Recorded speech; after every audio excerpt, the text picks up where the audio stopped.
দেশে সবচেয়ে জনপ্রিয় খেলা যেমন ক্রিকেট, তেমনি সবচেয়ে ধনী স্পোর্টস ফেডারেশন ও বিসিবি। সরকার পতনের পর তাদেরও সভাপতি সহ বড় একটা অংশ আছে আত্মগোপনে। অনেক পরিচালকই আসেন না বিসিবিতে। তার উপর সামনেই মেয়েদের টি-20 বিশ্বকাপ, যেটাতে আয়োজক বাংলাদেশ। এমন অবস্থায় যেখানে বিশ্বকাপ বাংলাদেশ থেকে সরে যাওয়ার সম্ভাবনাই বেশি, তখন বিসিবিতে অধিকাংশ কর্তাই অনুপস্থিত।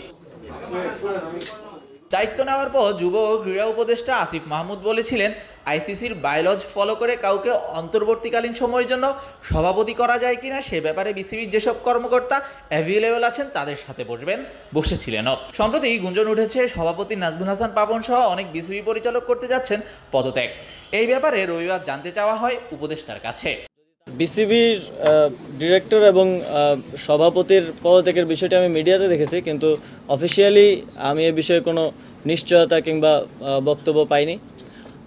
এ বিষয়ে আমরা আলোচনা করছি বিভিন্ন স্টেক হোল্ডারদের সাথে, ক্রিকেট সংগঠক, সাবেক ক্রিকেটার, এ বিষয়ে একটি ভালো সমাধানে পৌঁছানোর জন্য। এবং নারী ক্রিকেট বিশ্বকাপের বিষয়টিও এখনও প্রক্রিয়াধীন আছে। এ বিষয়ে আমরা আইসিসি সহ আরও যারা বডি আছে সবার সাথে আলোচনা করার মাধ্যমে একটি সিদ্ধান্তে পৌঁছাবে এবং আপনাদেরকে অবগত করব।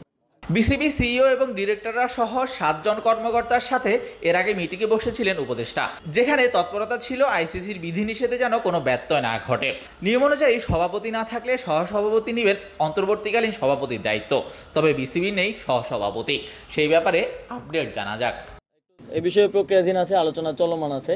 তো কোনো একটা সমাধানে পৌঁছানোর আগ পর্যন্ত আমি এ বিষয়ে কোনো মন্তব্য করতে চাচ্ছি না। খুব দ্রুত সময়ের মধ্যে আপনারা সুসংবাদ পাবেন, আশা করি আপনাদেরকে জানাতে পারবো।